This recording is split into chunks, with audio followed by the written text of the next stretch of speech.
going to open it up. There's nothing worse than attending a webinar that's very sort of one way, very one-dimensional, no opportunity to actually quiz and probe and chat and that sort of thing. So that's what we're going to do. That's how we're going to run this session. We've got a number of stragglers. So I'm going to be admitting those people in as they come in. But welcome to you guys who are, you're on time, you're looking good. It's a Tuesday. Everyone's looking remarkably fresh for a bank holiday weekend, post-bank holiday weekend, Tuesday morning. So well done for that. A couple of bits of housekeeping. I am recording this. Now, I'm recording it so that I can send it on to you, lovely people. So you can, and I'll send the transcription and that sort of thing, so you can see what was talked about and who said what. And if you want to get in contact with people, you can do. If you don't want to be videoed, please feel free to switch your camera off, but have your mic on because it is important. You know, I want this to be a discussion and be interactive. We've all got opinions and ideas on how things should be done and what's going on. And sometimes these activities are opportunities to share particular problems and issues. And you know, more often than not, a solution is on the call. What I like to do at the start of each one of these sessions is to go around the room, ask you to unmute your mic and put your camera on if it's not already on. And someone's picking up some background noise, Mark, you're saying. Is that right? So, who is the culprit? Who is in the middle of who's on this call in the middle of a busy Costa coffee? Let's have a look. Right. Well, I shall have to go randomly. Everyone mute for the moment, then. If you could, apart from me, obviously. I shall mute everyone. There we go. Right. Deadly quiet. You could hear a pin drop. Right. So one by one, I will ask you to unmute, and I'll ask you to say your name, where you work, what you do there.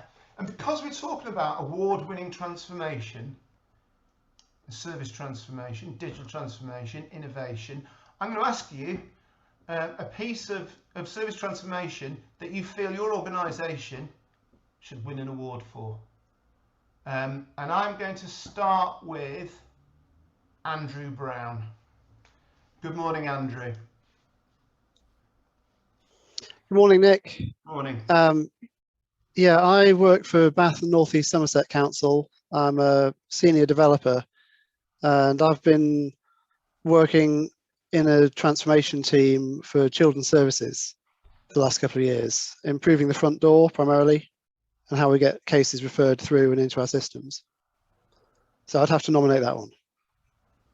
And how's that good? I won't extend this too long, but you're working in a service area that tends to be, you know, there tends to be sort of a sharp intake of breath when people talk about, you know, sort of service transformation and digitally innovating in that area. Have you found the last couple of years working in that space?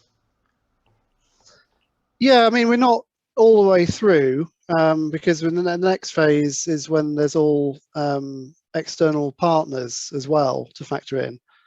But the part we've done already, I think they were very keen to have us improve it. There was a lot of form filling in, Word documents being sent around with emails, that sort of thing. And now it is more efficient with a digital front end.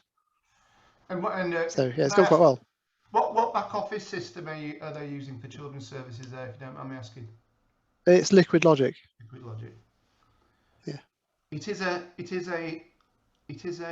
service area ripe for disruption, I think, some of those back office providers. Mm. Yeah. Yeah, I mean, the system is, yeah, it was just getting information into the system, which is what we focused on. Right, okay, brilliant. Great to have you with you, Andrew. Karen Hunter, good morning. Good morning. So we had to make a quick dash there for the mute button. So I'm Karen Hunter. I work at South Somerset District Council, and I'm a business planning and relationship specialist. So what that means is essentially I'm the the conduit between the service areas and the business and into the digital team, so kind of translating requirements backwards and forwards. I've been in that role for a year. This is my first time attending one of these meetings. I think you might have met my colleague Toffa previously. Yes. So I work alongside Toffa.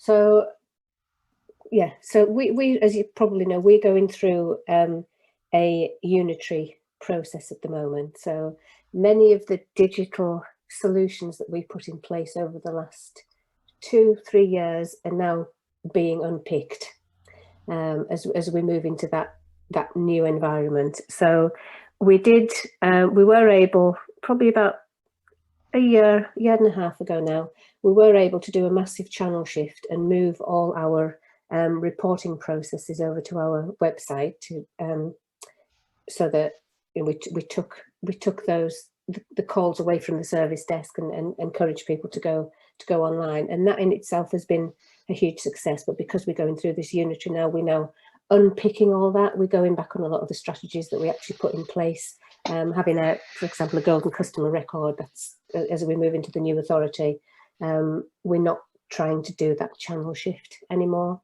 So everything's kind of in a little bit of a flux now. So I would have said, if you'd asked me the question a year ago before we were going into the unitary, we probably had a lot of initiatives that we'd been successful in implementing, but now we're going back to the start.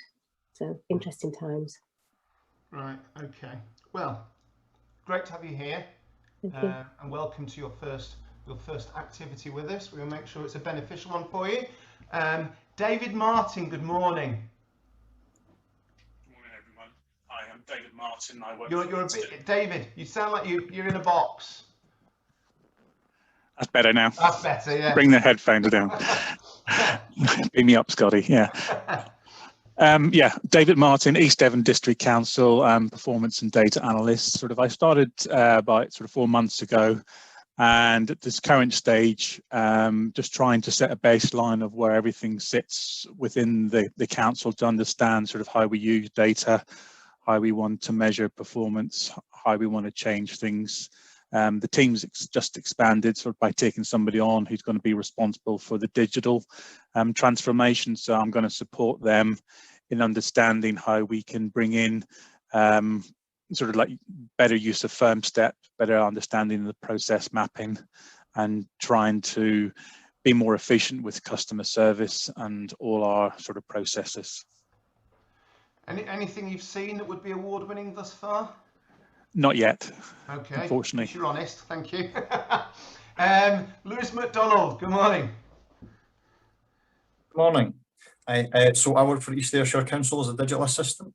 I'm fairly new. I've only been working for about 5 or 6 weeks now, so I'm not involved in any kind of major projects or anything as of yet. So I can't really, unfortunately, my knowledge is kind of limited. I can't really provide anything that I could recommend for the council that could win an award or anything, unfortunately. This is more just a general learning experience for myself. Excellent. Well, you will learn lots, and then you can go off and go and spot all those award-winning transformations in your authority.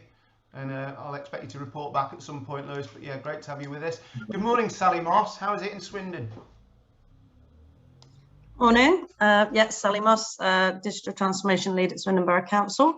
I'm just trying to think what I would suggest for Swindon. We've got quite a lot going on at the moment, but probably award-winning wise, I would say it's our household waste recycling centre process, which has been a really collaborative and iterative process from coming out of the pandemic and having to develop a booking form, an online booking form for people to actually visit the recycling centre, which then we progressed to installing a smart barrier for people to access the site alongside their booking, which now we've transformed to to send out QR codes to people, so it's a completely unmanned online process now, end to end, from people booking their slots to actually getting on site and leaving their waste. So I would say that's probably the best one that we've got example of at the moment.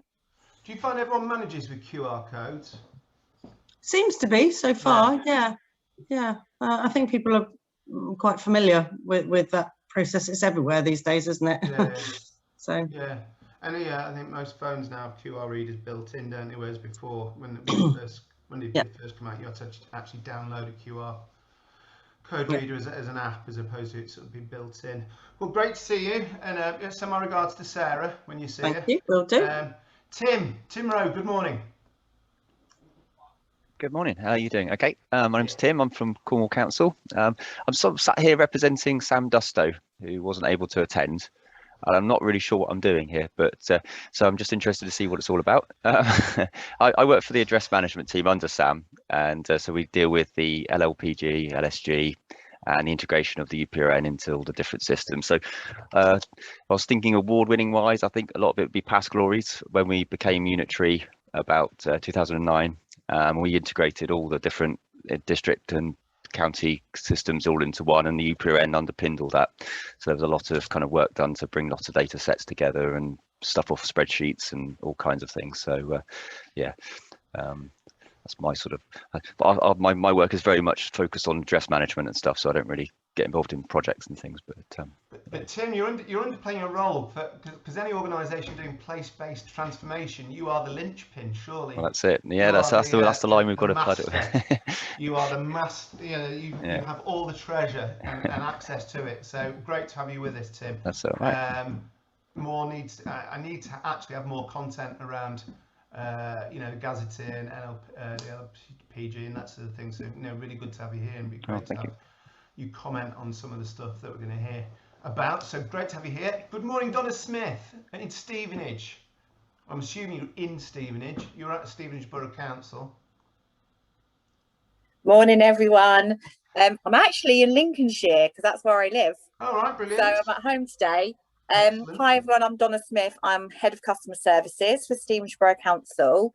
Award-winning, not so sure, but we're very early days transformation. But what I would say is momentum has suddenly really kicked in, and the business overall is kind of knocking on transformation's door proactively, saying, come and help us. We've got this situation and we've got reducing resources, and now's the time to really help us. So really busy in terms of trying to look at what support we can put in, because we don't want to say no to anybody, or not now. So we're kind of trying to work with services and encourage that enthusiasm. So that's really lovely to see.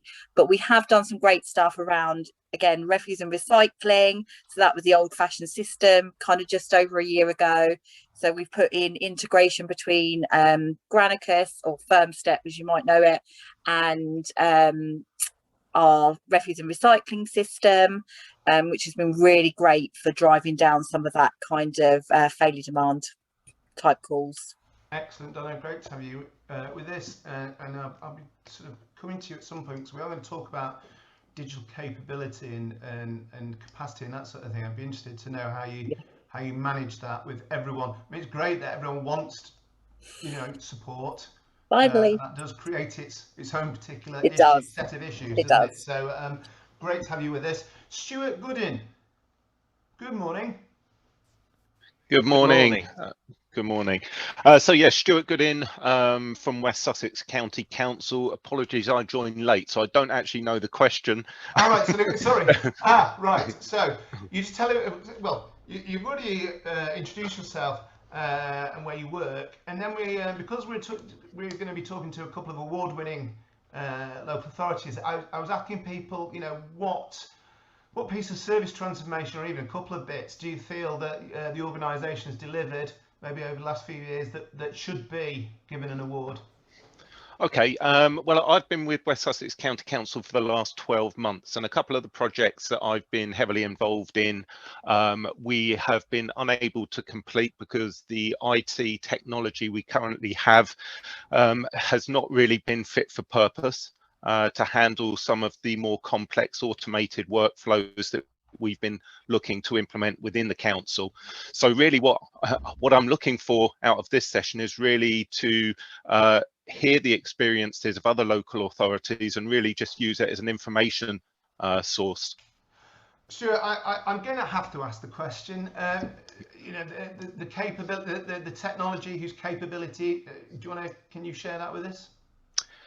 We currently use Granicus, and we've been looking at doing implementing some automated workflows, in particular within the pupil entitlement area of the organisation. And due to the complexity of some of the workflows that the pupil entitlement team do manually, to replicate that within the automation we currently have has just proved a step too far. Right. Okay. Brilliant. And really, we're now embarking on a transformation program here at West Sussex, where we're procuring a whole heap of new technology, which we're hoping will be able to give us the solutions that we're desperately looking for. Brilliant. Okay. Excellent. Thanks for that, Stuart. Good to have you with us. Matthew Steer, good morning. Good morning. Sorry, I arrived late as well. But that's all right. Mine... No, that's fine. The gist. It's I did. Yeah. No, it's fine. And then an award-winning piece of work. Or yeah. So Andrew Brown. Absolutely. Yeah. So Andrew Brown is already connected, who has introduced himself. So I'm similar to him, similar role, senior programmer at Bath and North East Somerset Council. Yeah, it's actually been quite a lot of work. I've been involved with one in particular is mobile app for pest control, which is a unique proposition that actually went live just before the pandemic. So you can imagine, you know, sort of a lot of people had sort of hours to get out of their offices, if not sort of around sort of March the 16th, 2020. So one of the goals with the mobile app was to obviously provide offline support, but also for the officers out and about in the field. So why I would say that's award-winning, it's just because we've had a number of authorities, North Somerset, other places, Gloucestershire, come to us wanting the same solution, because there isn't a solution out there. So I've also been involved with free school meals, which again is probably award-winning in the sense that, you know, I'm sure a lot of us have been having to firefight that. We've developed a unique solution whereby we basically reuse all the registrations from before, so there's no overhead. We, you know, I think last drop a couple of weeks ago, we had like almost 2,000 registrations happen within a matter of hours without any mediation. And also we're providing as sort of an Azure front door, so to speak, into our subsystems. So a lot of these, you know, I guess we'll talk about that today. A lot of the security behind the way we manage within the council is very limited, isn't it, to the employers? So when you want to provide an external solution or shared resource, it becomes very hard, because then you have to talk to a number of people who will say no. So we're now moving our tenant. We've now got our tenant in Azure, which basically means that we can authenticate in the cloud, but also provides the ability to provide third-party authorization. So you could have Gmail, you could have another set of tenants, which then provides a way back into our internal resources, so we can then start sharing out all these solutions that I've just been talking about. Brilliant. Cheers, Matthew. Great to have you with us. Thank you very much. Stuart Gordon, good morning. Just put your camera on. You must have, that's almost like telepathy, that. You must have, you knew next. Just about. Yeah, good morning. Stuart Gordon, Programme Technology Officer for Bedford Borough Council. So I'm responsible for developing and delivering the digital strategy for the council. In terms of award winning, we've been running our sort of digital portal for about 5 years now, based foundationed on Microsoft Dynamics. And we're just literally reviewing that technology strategy at the moment to actually work out what we're doing with our second generation of that environment. So working with a lot of the manufacturers out there to actually understand how the offerings have changed over the last 5 years since the last time we had to look at the marketplace. Excellent. Cheers, Stuart. Right, so Colin Harris, are you there? There you are, brilliant. I am indeed, yes. Colin Harris, Website Operations Manager, Buckinghamshire Council. last couple of years, we've been moving into unitary. Most of our efforts have been involved in consolidating five different sites, 5 different systems into a single system. We are far from being complete in that journey, but yeah, I think we all deserve a medal here for just trying to do all of that. Our unitary happened more or less the day of COVID, so we've been firefighting ever since, sort of never necessarily having met all of our colleagues, our new colleagues, for all of that time. It's getting a bit better now, though. But thankfully, we're able to get in rooms and things. I think that's great, Colin. Everyone at Bucks gets, you know, you could have been selfish and gone for something that you've just been working yourself, but everyone getting a medal, I think, is fantastic. Thank you very much indeed, and great to have you on the call with us. Diksha, good morning. There you are. Good morning. Hello. Yes, so just like everyone else, I think I'm really keen to pick up any learnings from other colleagues and councils. I'm in a hybrid role at the moment, so I'm an IT business partner and a business change business partner. A lot of the transformation within Bracknell Forest Council, which is where I'm from, it has been sort of IT led. Some of the change projects that we've been running, I wouldn't necessarily say are transformational. So I'm trying to bring a change to that, really, where IT are enablers for some of this work that we're doing or planning to do. I'm not sure that they're the best people to be leading them, because they have a very technological mindset and vision for that. So yeah, some of the things that I think we've done at Bracknell so far that could be award-winning is certainly our move from on-prem, our servers move from on-prem to the cloud. We've got 99% of our estate in the cloud now, over quite a short time frame. We're now looking at optimizing servers, etc., especially test and train servers. And also our deployment of SharePoint, which we've now got as a corporate EDRMS system. Wasn't easy to push out to the whole organisation, but has worked nonetheless. Excellent. Good to have you with us, Diksha. Thank you. And finally, Sally Truman.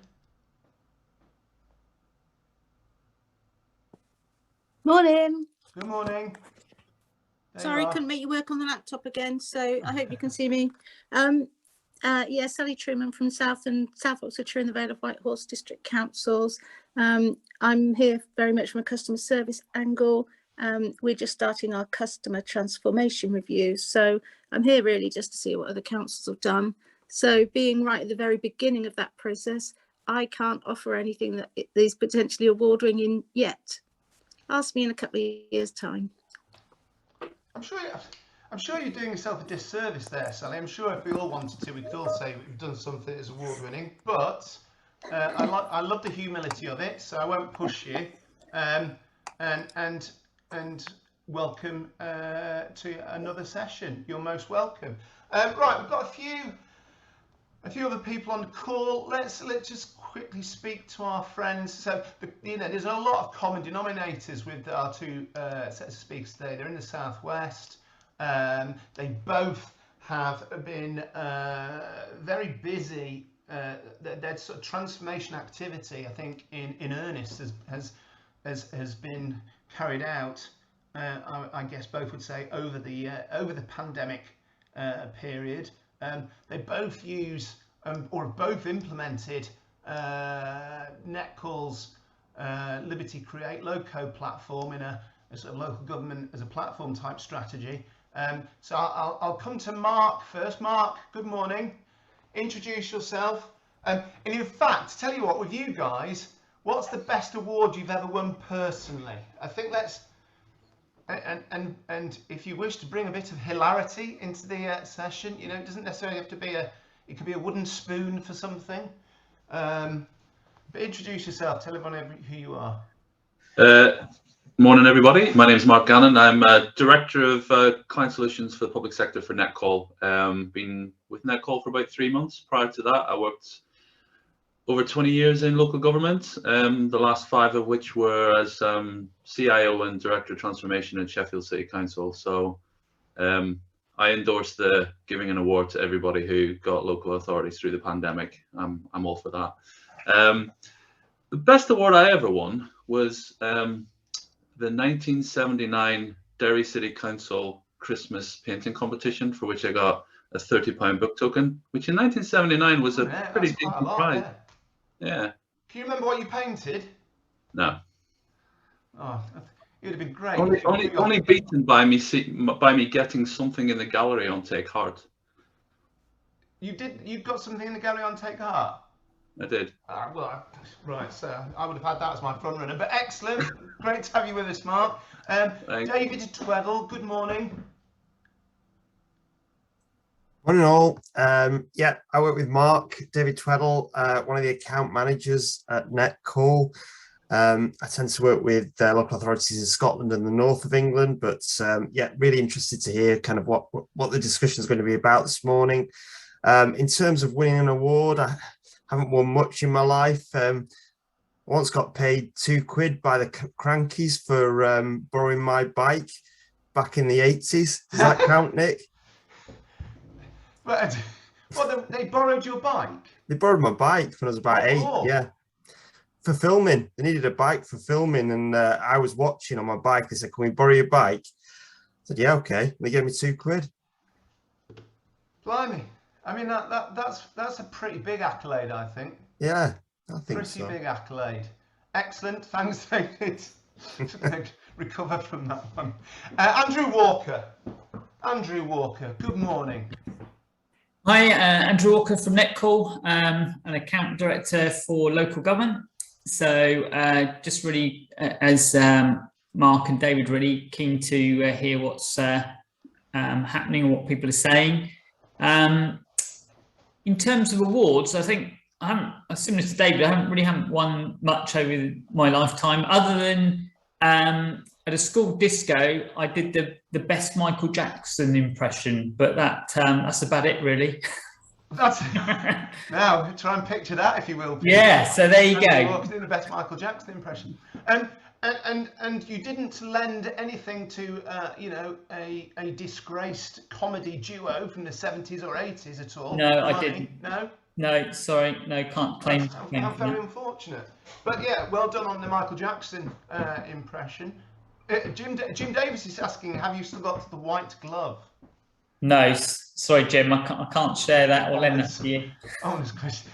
Anyway, excellent, great. Right, so what we're going to do is the Crankies remain undisgraced for the record. Right, yes, allegedly. I should have put on the end of my all right, so we're going to hear from our award winners now, but first of all, I think just because to follow on from the Crankies and Andrew's unlikely Michael Jackson impression award, we're going to come to Tewkesbury. Would you like to unmute? See if you can do it en masse. There we go. Greetings all. So I think we've got Joe and Claire and Amy. Obviously, we know you've won an award, so if you could introduce yourselves, and then let's have your personal awards, please. Yeah, so I'm Joe Cole. I'm lead digital officer.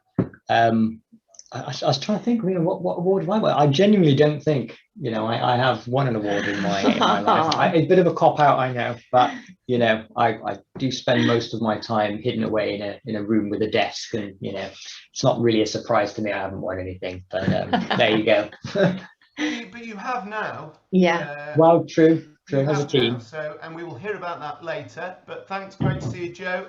And Amy, good morning. Morning, I'm Amy. I'm the Programme Officer at Tewkesbury Council. I'm going to go right back in reception. I won the courtesy cap for my year. That's about it. Excellent. Well done, you. And finally, Claire. I think it's just as well we've won this award, because I also have to go right back to school. I used to win quite regularly, actually, each year, the 100-metre sprint at school. So I've got that. But I'm Claire. I'm Corporate Services Manager at Tewkesbury.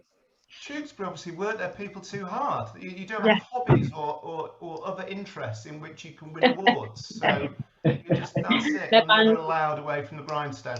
Okay, well, we will come back to you in a moment. But now let's speak to Jim. Good morning, Jim. Tell everyone who you are. Morning. I'm Jim Davis. I'm the Customer Improvement Manager for South Hams and West Devon Councils. and the best award you've ever Best won. award. Well, I do remember when I was about 7, I won a poetry reading competition, and I beat my senior school biology teacher's son, who was the same age as me. And for the 7 years of my senior school career, she always used to go on about me and her son being in competition with each other. I never had any idea who he was, no idea whatsoever. But it was a rivalry for the ages, supposedly in her mind. Created by poetry as well. Who could have thought that poetry could create that sort of, that sort of competitive streak? It was a poem about a queen bee. In only your biology teacher. Yeah. How interesting. Thanks, Jim. And finally, Mr. Ward. Good morning, Mr. Ward. Morning. You must have a plethora of awards to choose from. Well, I think we've probably got a cabinet full of IEASY awards, haven't we, Jim? But I mean, personally, I won 30 quid on the lottery a few months ago, and that was really rewarding, actually. It is a reward, but it's not our award, is it? No, you've got to play the game. We could have all said lottery wins, Mike. I'm gonna have to push you on this one, I'm afraid. Well, I did get a bottle of champagne for the best Zoom background a few months ago, and a call I think you were on as well, Nick. Yes, you did. Well done. That was very satisfying. I think you'll get away with that. Yeah.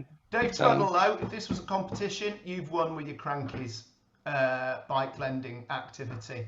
That truly is, it has knocked me for 6. Anyway, right. What we've got on this, we've got 2 incredible local authorities on this session who have both just recently won Best Transformation Team awards. And what's interesting, I think, also is that a lot of the work they are being recognised for has been delivered during the pandemic. And if I'm right in saying, Claire, I'll come to you first. Your transformation team, you didn't, you were actually working virtually once you sort of got the go ahead and kicked off, weren't you? Yeah, so our management team decided to invest in a transformation team in 2019, but then the pandemic hit and everybody that was already existing in the council that was going to be part of that team was redeployed to support the pandemic response. So we didn't actually get together until August 2020. And since then, up until very recently, yeah, we've worked pretty much remotely as a team, which I think certainly myself, I anticipated to be quite challenging. But yeah, no, it's worked really, really well.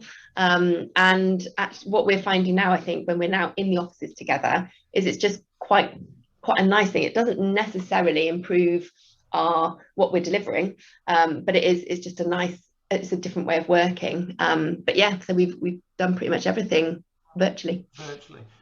Do you think that's sort of lent, because quite a few people have talked about the fact that virtual teams, whilst there are a lot of downsides, but it has actually meant it's broken down barriers of seniority, availability. Have you found that sort of to be true with your team?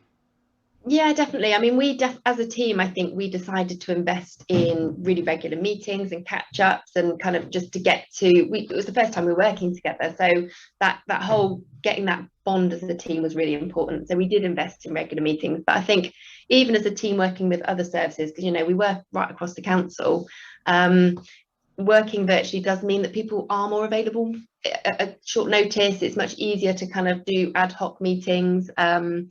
The software we use as well to deliver some of the stuff that we're doing means actually working virtually isn't a problem. It works. It enhances the collaboration between us and other teams.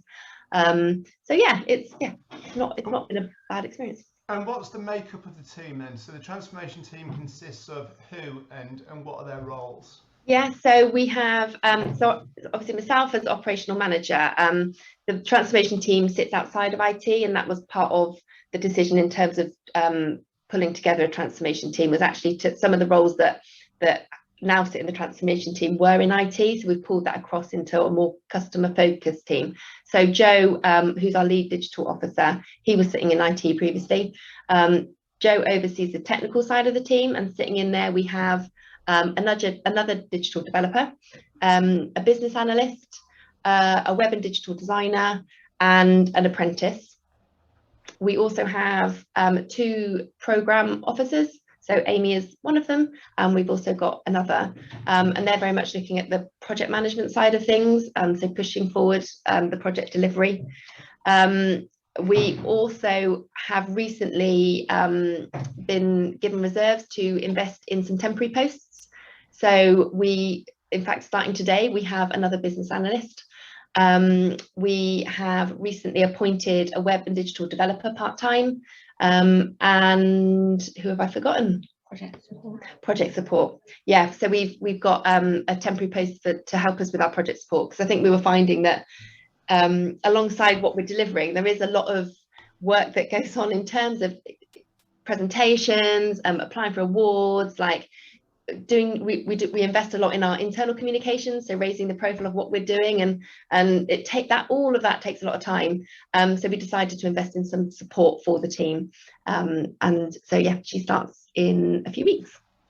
So I'm sure a lot of the authorities on here, like I was doing just then, were, you know, that's an incredible team, isn't it? Yeah. For a borough council, you know. Yeah, got a team of, you know, I ran out of fingers, I think, and again, I didn't win any awards for maths, but so that you've obviously got significant buy-in from your senior management team. Yeah, we do. And so prior to the team being in place, we had Joe as a single digital developer, and the pressure on him was immense. We were on a different platform, so the first big task that we as a team had was to move from our previous platform provider to Liberty Create. But when we were on our... So what were you using beforehand? We're on FirmStep. Right, okay. Yeah, and I think the frustrations that we had with FirmStep, coupled with the fact that we just didn't have any resource, meant that we just weren't making any progress. As a council, we had a lot of improvement projects piling up, but they just weren't moving forward. And so the timing worked quite well, really, because we had a project looking at the end of the contract with FirmStep, whether we wanted to replace it or look at alternatives. And so it all just kind of came together quite nicely. So by the time the transformation team came into being, we were ready. We decided that we were going with Liberty, and that was going to be its first big piece of work. But it does seem like a big team, and it's absolutely fantastic. But I do think the work that we've put into really promoting what we're doing, getting that buy-in from senior management, ensuring that staff right across the council and members really understand what we're doing and why we're doing it, that all of that takes a lot of time and a lot of effort, but it does mean that we are getting reinvestment back into the team as a result. Excellent. And Donna, do you have that many people in your transformation team? Just no. We do not. Is it a fraction of that? Yeah. Do you know what though? We are recruiting. So I mean, it's twofold, isn't it? So there's like the project program management type stuff, and we're looking at internal and external kind of transformation. Where we are struggling, I would say, is that digital development stuff, which you were just talking about. So we have 2 guys on the team. We do use FirmStep.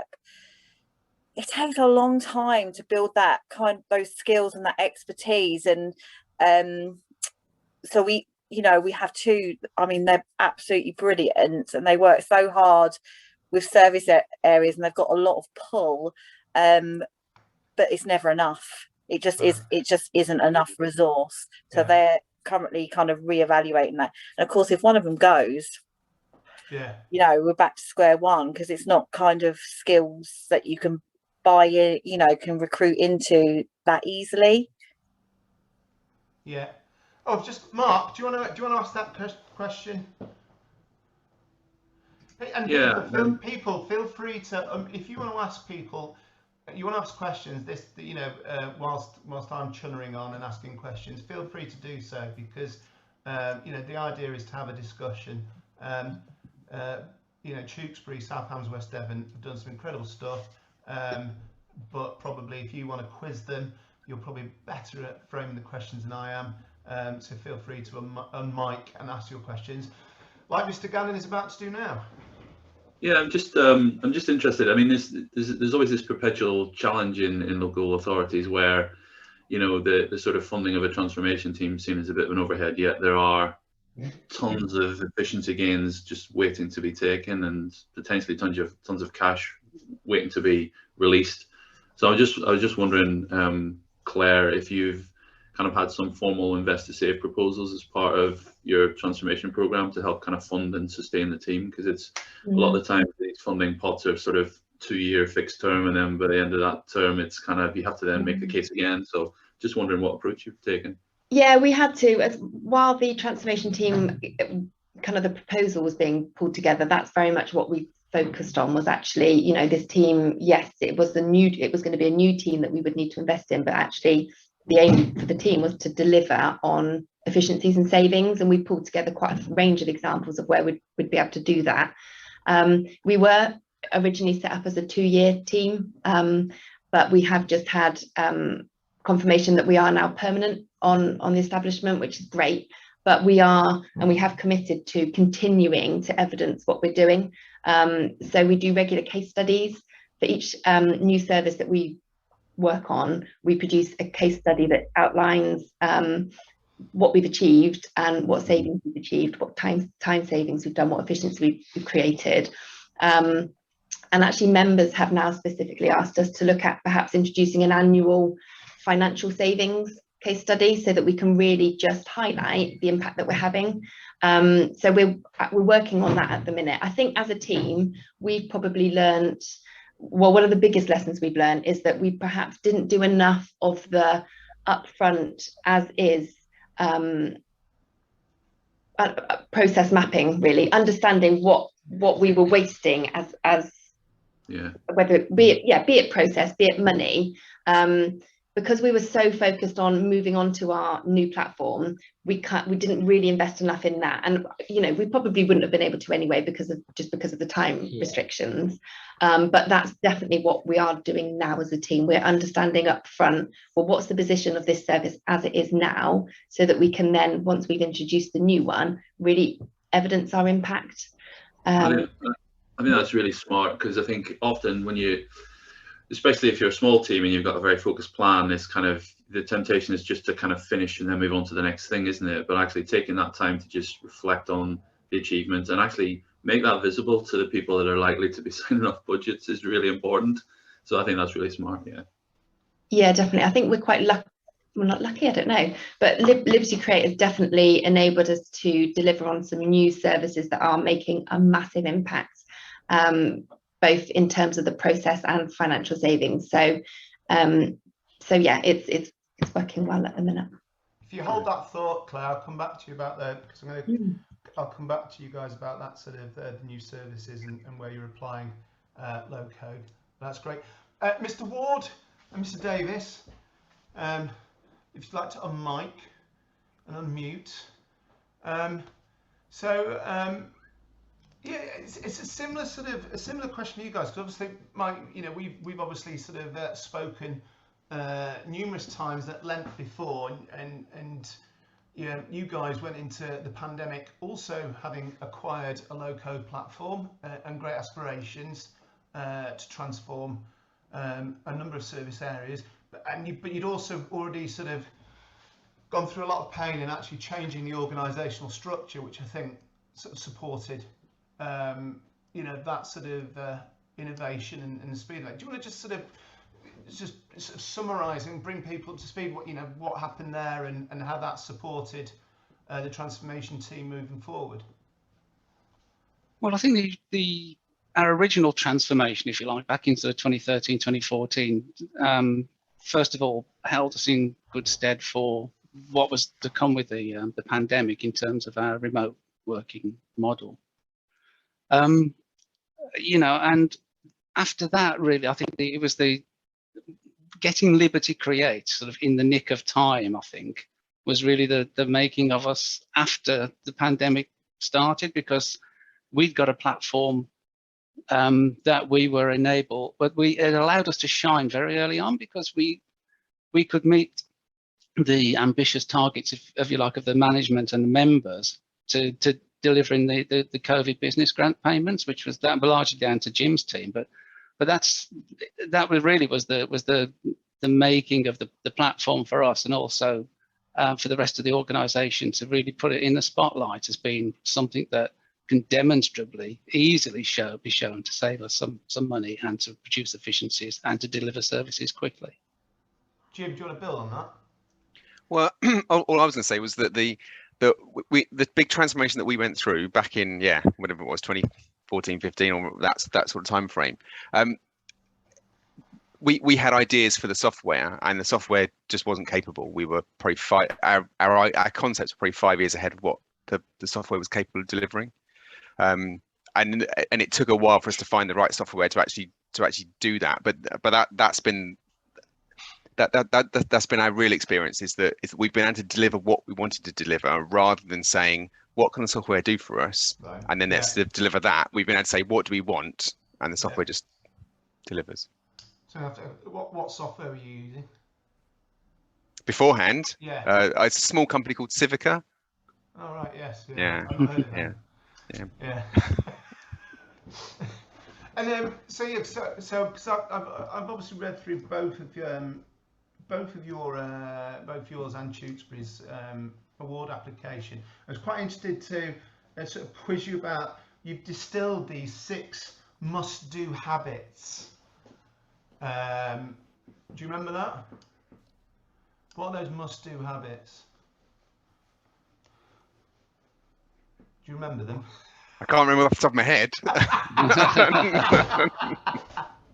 got them tattooed on my arm. Let me just do as I say, not as I do, sort of thing. But yeah, so with regards to your transformation team, how many people are in the team? How's that structured? So we have one lead developer, similar role to Joe, and then we have 2 other builders / business analysts. So the idea was that we had one person focused on this newly rehired role, but one person that was focusing on the building, and then one person that would do some building, but we focus more on the people side. To try and pull that along. We have one tester, because testing was a big pinch point for us. There was a big bottleneck, and people are rubbish at testing their own work. Basically, they make too many assumptions. And then we have a web editor as well, and then we have one trainer / support person, so that as we're pumping out new processes, she's constantly updating the staff if changes are being made, bringing back suggestions, all those sort of things, to keep work pumping through. Now, just one of the next things, reading through your award, and I know we've talked about this before, this ongoing use of citizen feedback, and what I really like was that you've created a form. You've created a form in which success is not actually completing it. Yes. Yeah. So. Just because I thought that was absolute. When I started to read it, I wondered where it was going. But then I got down to the end and thought, that's absolutely brilliant. So do you want to just explain that to people? So yes, we have a general inquiry process that's designed to push people off into other things. So the measure of success is we don't want contact. Any what they say, all contact or all input is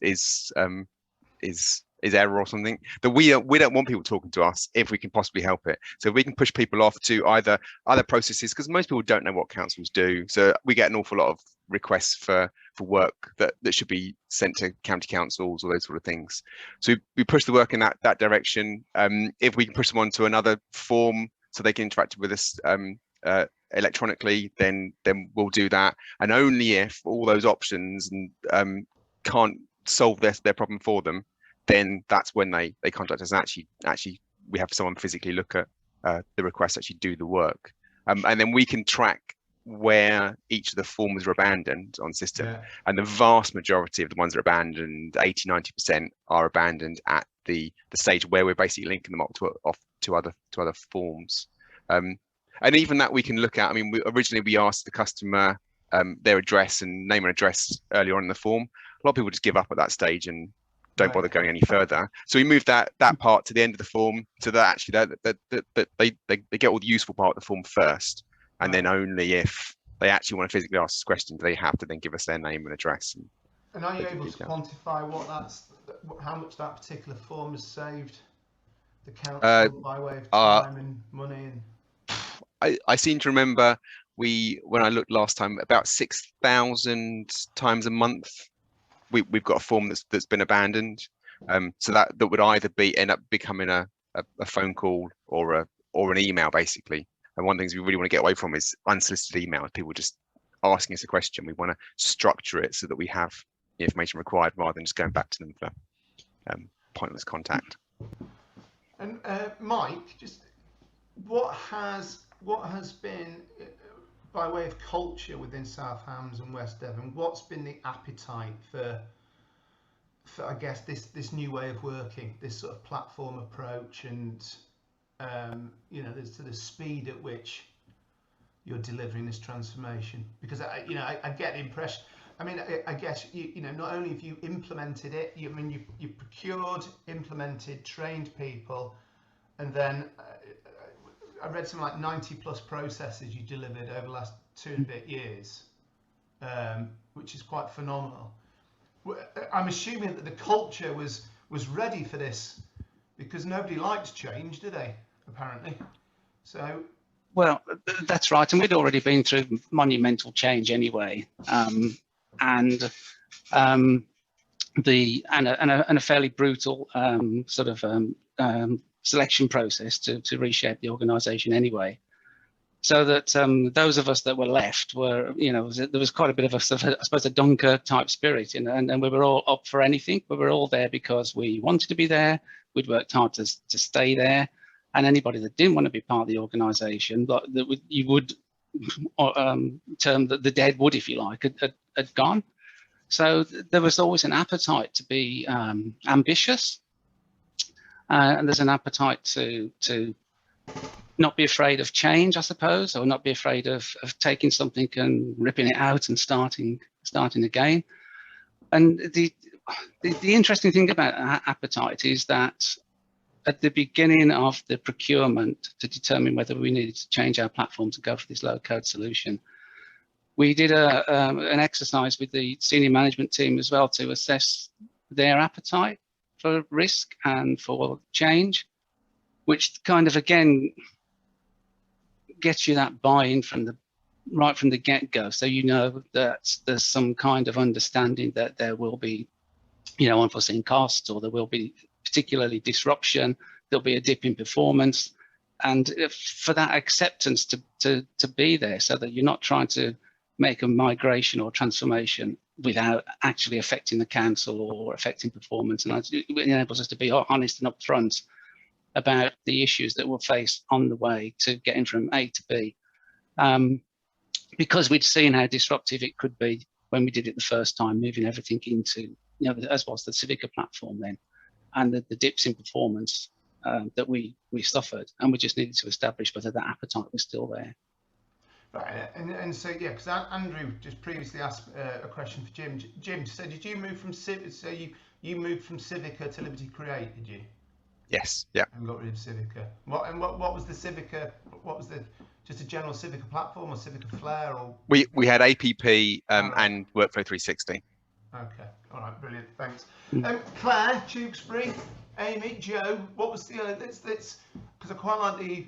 You know, we talked previously, previous activities about, you know, what are the right climate, you know, what are the right conditions within an organisation to really support and accelerate service transformation and change and innovation. So within Tewkesbury, when you've been, you know, sort of doing your low-code stuff and building up this sort of almost football team-like numbers of transformation team. What's the appetite been within Tewkesbury? Because obviously you've got your senior management buy-in. What's the rest of the organisation? What's their appetite been like? I think it depends on the team. Sometimes some of our priorities are sort of set a bit more corporately. So then we all approach these teams and sort of take them from the beginning. And it obviously always works better if the idea has come from that team. They have more buy-in from the beginning if it's their idea initially. But on the whole, most of our teams have been really good, and we've sort of carried them from the beginning, really, and got their buy-in, and then they've worked together with us. So we haven't really had a team that's been really difficult, or we've had resistance, and we haven't come across that. I think we decided, I think I mentioned earlier on, quite from the outset, to invest in regular communication. So we do a regular newsletter to staff, just kind of outlining what some of our recent successes have been. We meet quite regularly with our Transform working group, which is a group of members that are set up to look at the budget and transformation and things. So we have definitely taken an approach of regular engagement, just to keep that constant communication about what we're doing as a team and why we're doing it. And I think that has had quite a big impact in terms of bringing people along for that culture change. I think that has helped. Yeah, I think when they can see what you've been able to achieve as well, I think that definitely helps. And you can really show them something as well. We've been doing a lot more designing up front recently than perhaps we did when we were in a bit of a rush to deliver before the first step contract ended, and that's really helped to sort of inspire creativity with the different teams we're sitting down with. We do sort of wireframing and really sort of design out what the interfaces will look like, and I think people really get this. Think, wow, I can really see it now that you're sort of showing me something. It's hard to talk about it without that side. Definitely. Excellent. What I'd like to just understand, so Donna, I'm going to pick on you first, but I will come around to some other people. Donna, we've heard here, well, from Mike, it was basically a case of, if you're not up for getting involved in this, it's almost like, you're not coming along for the ride. Is there real appetite within Stevenage at senior level for this sort of stuff, or is it just the people? There is. Well, in terms of like senior, like leadership team, there is, because it's the efficiencies. So in terms of the finances, I mean, that's the driver, isn't it? They need, to pull some funds out. Yeah. How we've approached it at Stevenage initially was, what we looked at was the demands data and understood what our kind of top 20 high demand processes were, which actually, when you looked at it, there were some things in there that we hadn't considered, that just weren't really on the kind of radar, really. So then we had a series of workshops where we met with those service areas, not just the managers, but the teams overall, and just started to kind of I suppose unpick why the demand was there and what their challenges were around the process and what worked well, how they felt the customers could self-serve in the future. Just trying to do some of that light touch stuff to draw out their kind of ideas without scaring everybody into, we're going digital, we're changing, that might mean you'll lose your job, that type of thing that people just don't want to hear. So it was just really kind of start to unpick it. So we did a series of those based on the top 20 of processes of demand on the business, and then have kind of taken it from there. And I think those workshops were the things that really started those conversations, and then people saying, well, what about this? We could do this online, but if we're going to look at doing this and this, well, this other little process fits in really well with that as well. So we could expand it. So I think so it's kind of come up from the top, and then we've kind of gone in the middle and started having those conversations. So now when we kind of go knocking on doors and say, we're doing this over here, we think it's similar to this kind of medium demand area here, what do you think? They're much more kind of open to it, if that makes sense. Yeah, and just quickly for us, when you're talking about your top 20 sort of process and that sort of thing, you said there was some in there you wouldn't have thought about. Have you got any examples? Yeah, I'm just trying to think what they were now. There was something around licensing, and I don't know whether it was something to do with food, or something like that. But and there was one in there, because we don't actually deliver licensing in customer services, and that's where we were getting the demand data from, because it's much easier, isn't it, to pull it out of our systems. And there was something else around housing development type stuff, and I thought, God, I didn't even know that was really a thing, but it was in that top 20. Right. So it obviously grown over the last kind of couple of years, and that's one thing with Granicus, and like we put that system in February 2020, pandemic hit, and we hadn't developed the reporting element of it, which wasn't as easy as what we did. We used Dynamics before, which was fantastic for reporting, but we didn't have that real-time information, so it kind of crept in. Right. Okay, brilliant. Anybody else? In fact, just jump in. What, let's. I was going to say the efficiency thing's quite interesting, because we've always tried to express our efficiencies, if you like, in terms of these are resources that you can deploy elsewhere, rather than these are posts that you can delete, and that message seems to get received a lot better all round, really. Yeah, and we try and do the same thing around, actually it's about the customer experience, and if you can take it out of here, put this work here, and have some self-service, that actually you've got more scope then to develop. I think it's really just being the financial position, especially coming out of the pandemic. So I think at different times they're looking at it slightly differently, so I think it just depends on what the pressures are in that moment, really.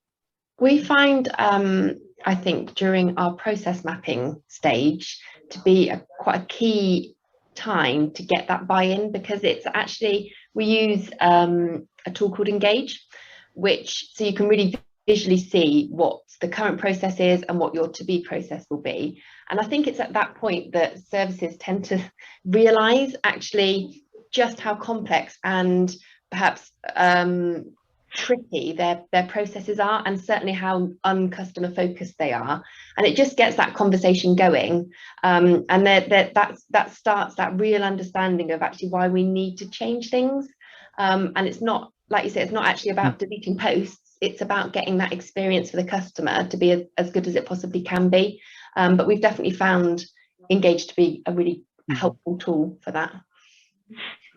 Yeah, one of the biggest challenges we've had at Bedford is just trying to get people to stop thinking in verticals and start thinking in horizontals, to start thinking across the organization. So, as a customer, as we always say, our complexity isn't our customer's problem, that's our problem. So the fact that they want to report graffiti and manage to do it as a missed bin reporting, they don't care less, as long as the council deal with it. But, we've seen a lot of processes whereby we're so stuck in our old ways of thinking, in just within our own service areas or within our own directorates, we're not actually looking at it from that customer experience point of view. And that's one of the key challenges, and where the technology can help us. Stuart, are you finding sometimes that your processes are dictated to by the technology? We try to do it the other way around. Yeah. We advocate that the processes shouldn't be managed by the technology should be supporting the processes. Yeah. It's the processes that should be king. Yeah. But a lot of time, it's around the data as much as anything. So something as simple as trees. We found we got 4 sets of master data on trees in the borough, depending on which service area you work in. Right.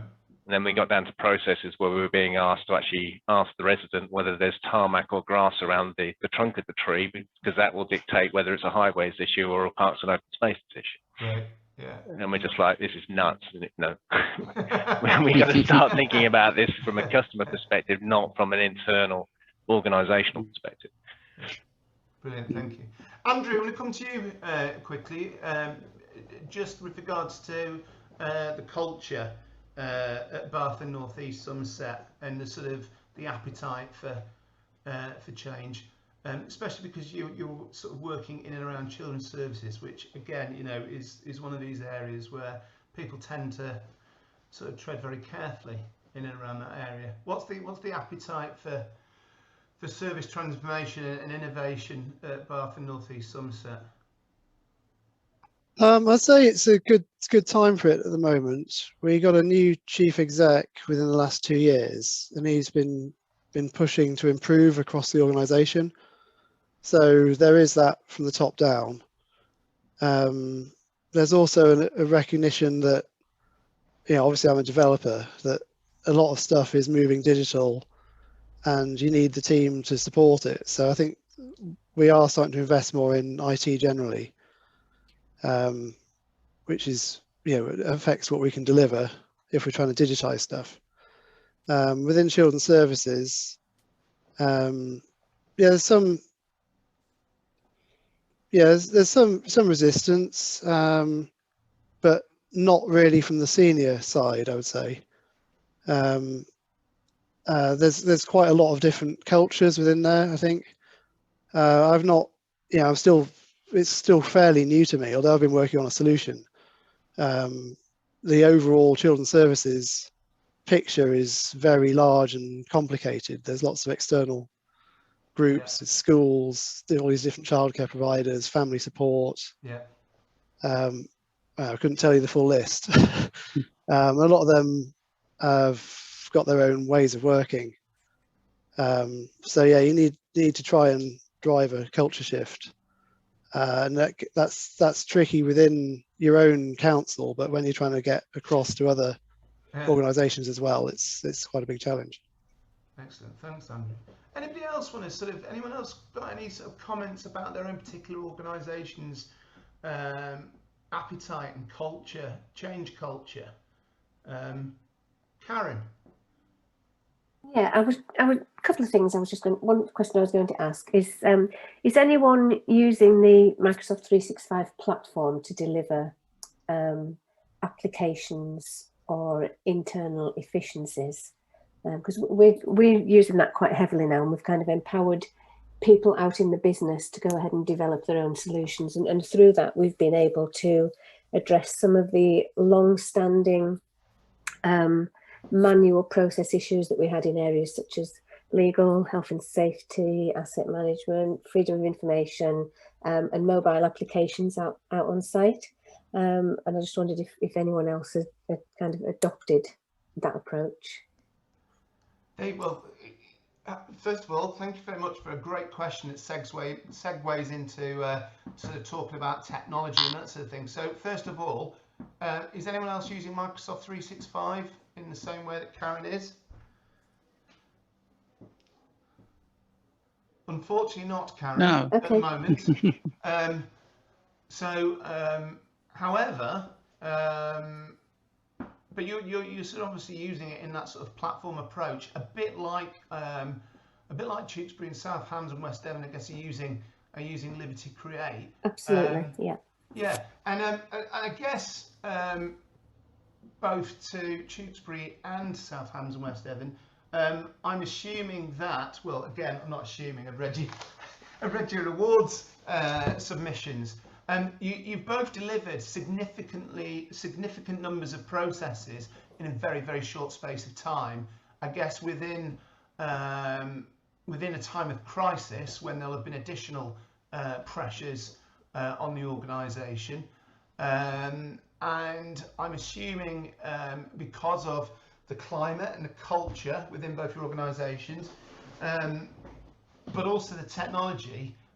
Because I have been banging on about low code for some time, but I'm assuming that having that ability to develop and manage systems internally without having to go out to a third-party technology provider has certainly been providing more power to your elbow when sort of doing this sort of stuff, especially during a crisis. I mean, the sort of sums of money that I've heard people having to spend to get certain forms, grant forms, forms for shielding people, for people to volunteer, has been fairly sort of significant. So to either or both of you, how has the what role has the technology played in your sort of transformation award wins, do you think? I'll go to you first, Mike. I can see you on the cusp of as head Do you know what I was thinking at the time though? It's given, you know, I suppose particular Jim's team have been victims of their own successes, because what it has meant now, because we can develop and deploy applications really quickly and iterate them and so on, is that there seems to be an expectation amongst members and the leadership now that these new processes promises can be made, if you like, regarding delivery of a service within days. Right.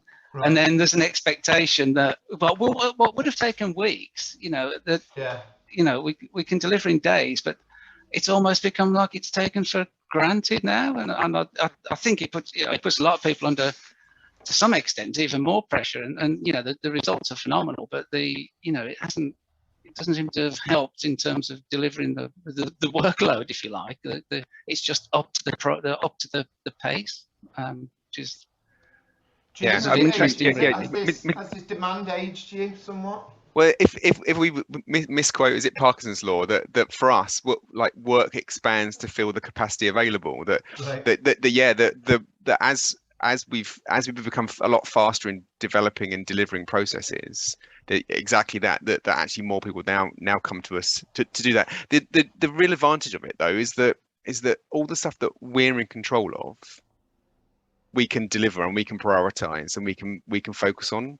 All the stuff that's not in our control is all the stuff that adds all the delays. We can choose as a team to get everybody focusing on one specific aim because it's important. So at the moment we've got a refugee process that the whole team's currently testing so that we can get the money out to the Ukrainian refugees as they come over. So we can choose to do that. If we had a third-party company that was delivering that, sure, we can get a project manager to hassle them and send 10 emails a day, but there's actually limited.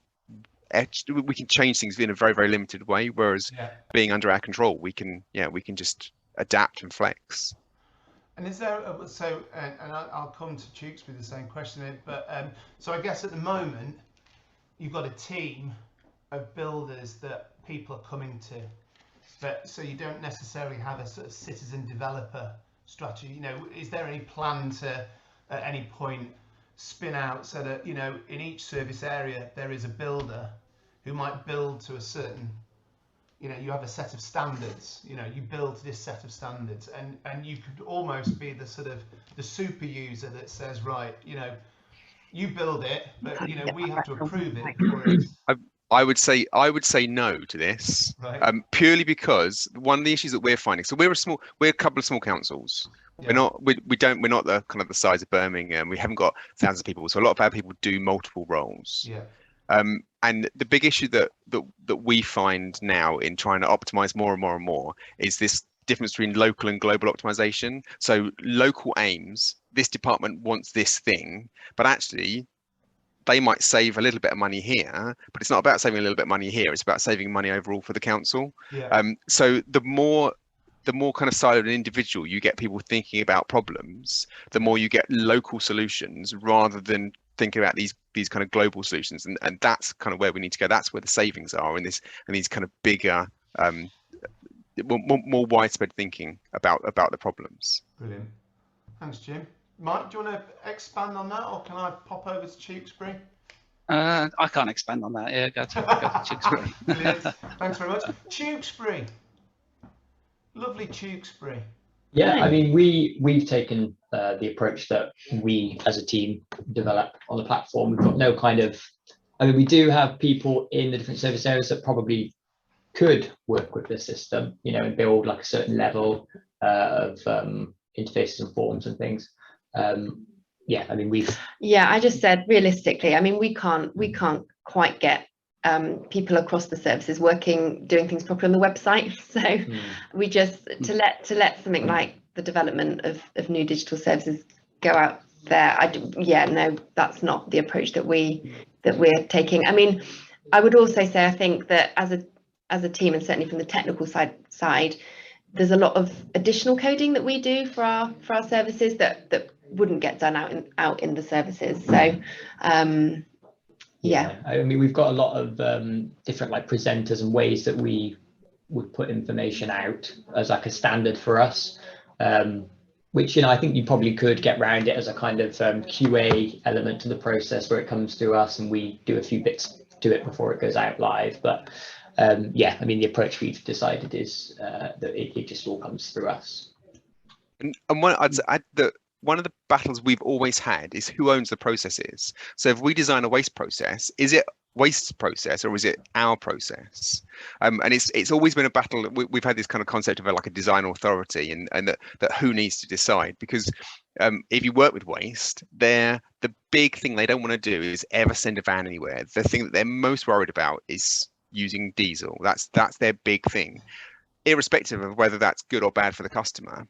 And in order to stop a van going out once, they will gladly create a process where there's 15, 20 emails, 5 phone calls, and those sort of things. But that, and again, it's talking about these global, local solutions. It saves them money, but it costs the council lots of money. And overall, and it's that's the problem, is the more narrow you go, the more blinkered the focus. Yeah. Brilliant. Cheers, Yeah, Jim. I think Jim's right, and I think to have you know, a group of people like myself and Jim as an overall design authority gives that, you know, that thoroughness and that scrutiny to all the things that surround a process as well. Like, okay, you're doing a web process, but what happens if someone rings up? How's that going to work in terms of payment and things like that? And we have fallen foul of that this year.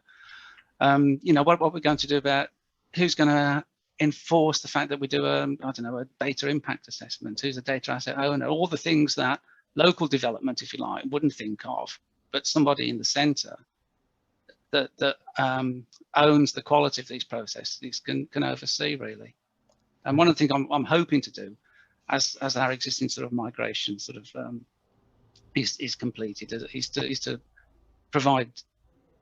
train my developers up again in low code, so that it's our platform of choice in IT, rather than thinking about, oh, let's just put something together in .NET. Let's see if we can build on the low-code platform first, and only resort to .NET if we struggle. I'm not there yet, but that's the plan, because I think if we don't have more people that are really technically competent in the low-code platform, then you know, the authorities just get unduly exposed to, you know, staff changes and things like that. Brilliant. Excellent. I'm very interested to understand what the vision is moving forward. I mean, for 2 award-winning digital transformation teams. I'll come to Tewkesbury first. Claire, what's the vision? Where are you going to next? You're award-winning. Yeah, so that includes Joe. Yeah, officially. Anyway. You know, where next? Where do you go to next? What's on the, you know, what's on your plan? What's on the map? Where are you going to? I mean, obviously we won bronze, so we want either silver or gold. That's next. But yeah, we've just had our digital approach for the next couple of years approved by members, and that sets out our 2-year programme, which we've kind of said from the outset is agile in itself. You know, we're going to review it very regularly, because things do come in unexpectedly, and that has an impact on what we're delivering. But it's just to keep going and attack those services that we've not got to yet.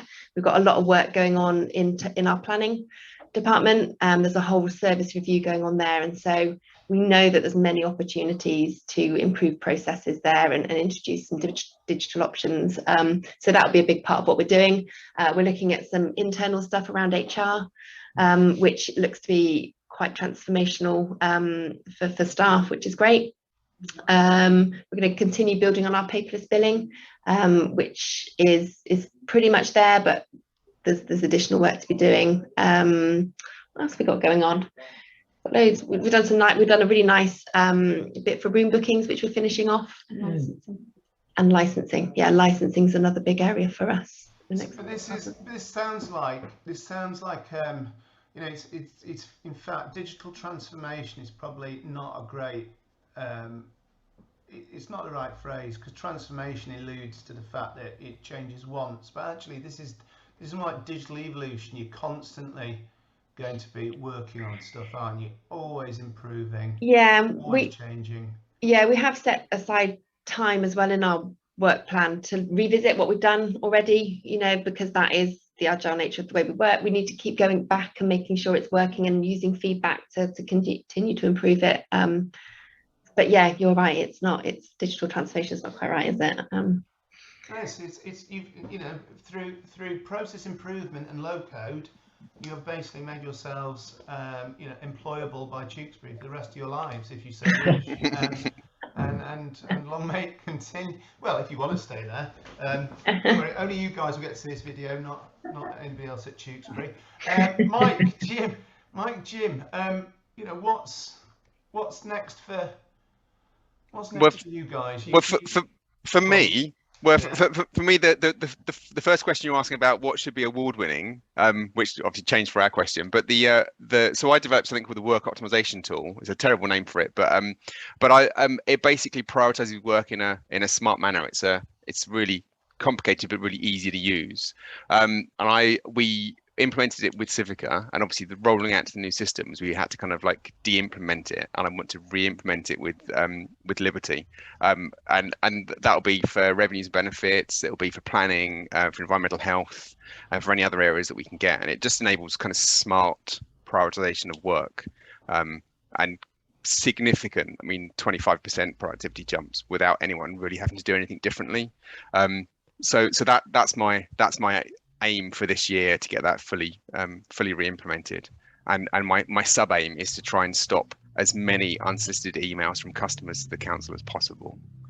That's my everything coming in on a web form. Yeah, everything coming in on a web form, rather than, which basically means that the customer does the indexing for us. That's my kind of other aim that I want to achieve.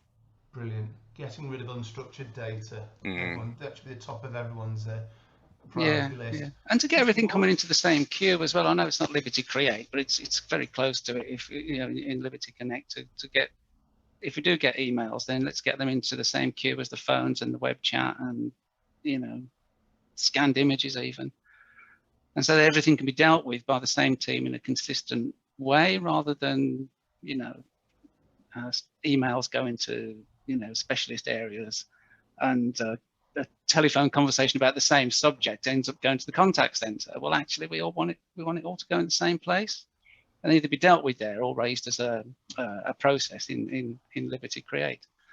So it's a better customer experience, it's more consistent, and of course it's better for management reporting and performance and so on as well. So it would be lovely to get that in this year. Brilliant. So there's plenty going on in both Tewkesbury and South Hams and Western Devon. Does anyone have any questions for our speakers at all? I'm mindful, obviously, that I've warbled on and asked questions, but does anyone have any questions? Because ask them now, because for once I'm actually on time. And I can see Tewkesbury are all ready to pop off for a coffee. Any questions? Right, I'm not going to ask again. Thank you very much. A round of applause, both in real life, and just remind myself where this. There you go. Party poppers as well. I don't usually do those, but yeah, there you go. Joe, Claire, Amy, brilliant to see you again. You know, I might send a couple of pictures down to Tewkesbury just to put on those walls, because they yeah. You know, please do. Yeah. It's very minimalist, isn't it? Very brutalist, I think. We are about to go through a refurbishment, just to reassure you. Oh, right, okay, excellent. Hopefully not like Boris's. No. He went, so no. I might try and find some pictures.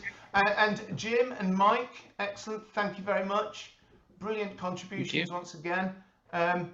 Hopefully at some point we can come down to Exeter or somewhere else in the wonderful southwest. We can go to I can't even remember where we used to go to now. Oh, the rugby ground. Yep. Exeter Chiefs, yes, and we can hook up again in real life.